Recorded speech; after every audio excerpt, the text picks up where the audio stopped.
It was up. Here's for a penalty, and there is Wilkins to Souness. They called him reckless, ruthless. Said he played on the edge, but the ones who knew him understood. Graeme Souness didn't cross the line. He redefined where it was. He didn't play for smiles or spotlights. He played for dominance. No flicks, no filters, just fury. And 5 seconds after kickoff, you knew exactly who was in charge. He wasn't the top scorer. He wasn't the crowd pleaser. But when the medals were handed out, he was always standing there.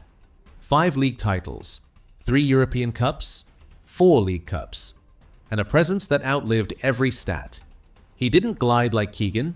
He didn't dazzle like Dalglish. He led with his boots, with his fists, with his glare. From the streets of Edinburgh to the heart of Europe, Souness was the man you followed into war or stayed out of the way of. They don't make players like him anymore, because modern football wouldn't survive one. Subscribe if you still believe the game was meant for leaders, not influencers. Graeme James Souness was born May 6, 1953 in Edinburgh, but there was nothing soft about the city he came from.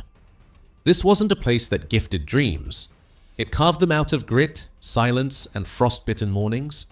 He didn't grow up in football's spotlight. He grew up in the shadows of high flats and hard streets where every lesson came with a bruise. By his teens, his boots did the talking. But the first to notice wasn't Scotland. It was Tottenham Hotspur who signed him in 1971.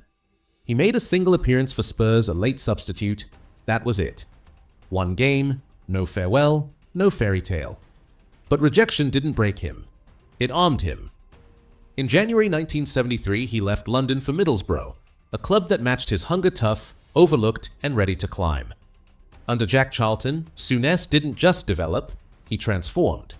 Between 1972 and 1978, he made 176 appearances, scored 22 goals, and became the most feared midfielder outside the top flight. He wasn't flashy, he was surgical. The kind of player who made you hesitate before taking an extra touch.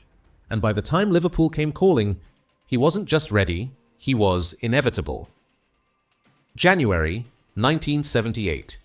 Liverpool paid £352,000, then a British record for a midfielder to bring Souness to Anfield. It wasn't a gamble, it was a statement. They already had Dalglish, Hansen, Clements, Thompson, but they needed someone to command the chaos, to set the tone when the stakes turned violent. Souness walked in, looked around, and decided this dressing room, it's mine now. And by 1981, he wore the armband. What followed was a reign of dominance. 5 league titles, 1979, 1980, 1982, 1983, 1984. 3 European Cups, 1978, 1981, 1984. 4 League Cups, 1981 through 1984. He didn't just win them, he willed them. In midfield, he was part conductor, part enforcer, launching 50-yard passes that dropped like teardrops, then clattering into the opposition like a brick wall with boots. He scored 56 goals in 358 appearances, but it wasn't the goals that made him feared. It was the presence, the authority, the knowledge that if you dared to look him in the eye, you'd better win the next tackle or brace for blood. He led Liverpool into Rome in '84 European Cup final, against Roma, in their own stadium. Souness walked to the centre circle with a calm that unsettled 70,000 Italians.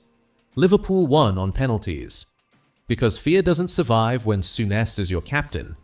He didn't play for flash, he played for respect. And in Anfield's long storied history, few men commanded it like he did. Summer of 1984. At the peak of his powers, with medals still gleaming, Graeme Souness left Liverpool. Not for money, not for ego, but for something rarer in football, a new test. He signed with Sampdoria for £650,000, a move many saw as strange. But Serie A was rising, and Souness, never one to follow, led his own pilgrimage. In 73 appearances over 2 seasons, he brought a British steel to Italian elegance. The game was slower, the tactics tighter. But Souness adjusted, switching his rage for rhythm, learning to strangle matches with calm. He wasn't just a destroyer. He was now a tactician. And in 1985, it paid off. Sampdoria lifted the Coppa Italia, their first major trophy in decades. He did it alongside future legends, Gianluca Vialli and Roberto Mancini, both younger, both watching, and both shaped by the fire in his veins. They called him the Gentleman of Pain, because in Italy, even elegance must bleed. He didn't stay long, he never planned to, but in 2 short seasons, Souness left a scar on Serie A quiet reminder that even in a league of maestros, there's room for a man who could conduct and confront. April 1986. Graeme Souness returned to Scotland not as a player-manager at Rangers. What he did next would shake the bones of British football. In a country still divided by sectarian lines, Souness, a Protestant, signed Mo Johnston, a Catholic who had played for Celtic. It was unthinkable. But Souness didn't care about boundaries. He cared about winning. He turned Rangers into a battlefield for English stars. Terry Butcher, Chris Woods, Trevor Steven, players who could have played anywhere, chose to fight under Souness. Between 1986 and 1991, he led Rangers to 3 Scottish League titles, 1986 to 87, 1988 to 89, 1989 to 94, League Cups, 1986 to 87, 1987 to 88, 1988 to 89, 1990 to 91. He played 50 games, scored 3 goals, and managed every inch like it was war. There were red cards, there were bans, there were media storms that would have buried other men. But Souness didn't flinch. And then, in 1996, years after leaving Rangers, he planted a flag. Literally. As manager of Galatasaray, after a cup final win over arch-rivals Fenerbahce, he stormed their stadium and planted a Galatasaray flag in the center circle, a symbol of rebellion in one of the world's fiercest football rivalries. The Turkish press called him Ulubatlı Souness, like a warrior from Ottoman legend who died planting a flag in battle. It wasn't about theater, it was instinct. The same instinct that made him feared in Anfield's tunnel, respected in Genoa, and immortal in Glasgow. He gave everything for the jersey. And still, he never truly belonged. Graeme Souness made his debut for Scotland on October 30th, 1974, against East Germany. He would earn 54 caps, score 4 goals, and yet always remain an outsider. Not for lack of talent, but because his style didn't match the system. Scotland prized effort. Souness offered control. They chased, he dictated. He went to the 1982 World Cup and scored against the USSR. But even on the biggest stage, he was often shunted out of position used, but not understood. And then came the cut that never healed. 1986. With Scotland heading to another World Cup, Alex Ferguson, the interim manager, left him out of the squad. No handshake, no farewell. Just a mission. A clash of iron wills. 2 men too big for one trench. Souness didn't protest. He never begged. But the silence was louder than any anthem. He had captained Liverpool, conquered Europe, and now watched his country play without him. Even today, fans debate that absence. Was it politics, pride, or just Scottish football eating its own? Whatever the reason, Souness wore the thistle like he wore the armband, with pride, pain, and no pretense. He once ruled matches with his boots. Now he tried to rule chaos with a clipboard. In April 1991, Souness became Liverpool manager. A hero returned. But this was no longer the Liverpool he knew.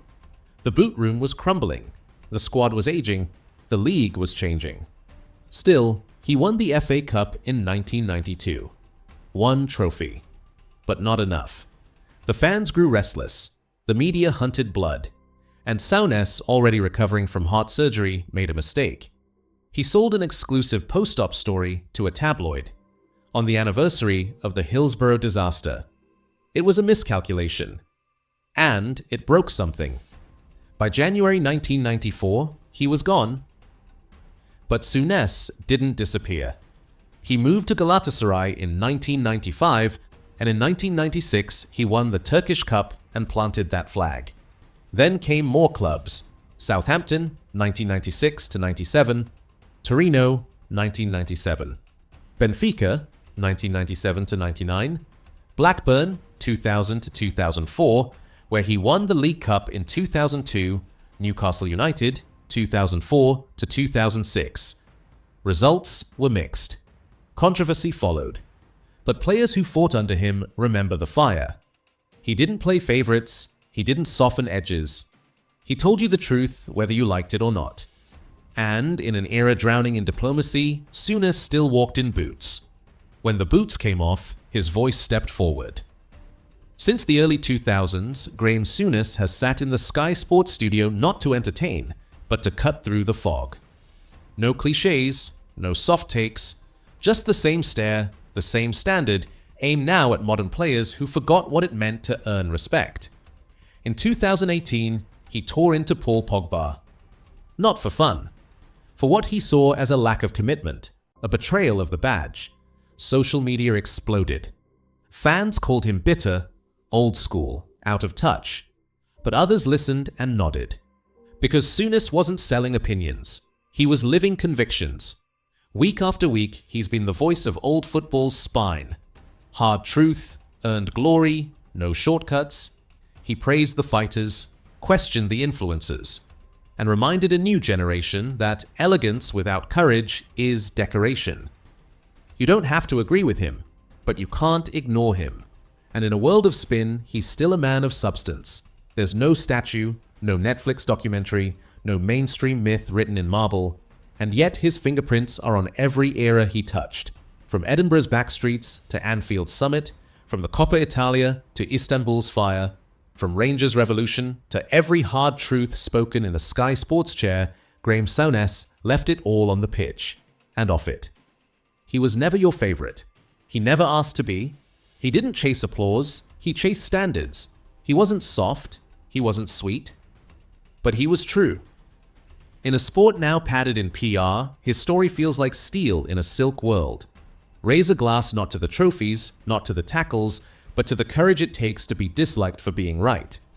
Graeme Souness didn't play the game. He demanded it be played properly. And even now, you can still hear his voice through the noise.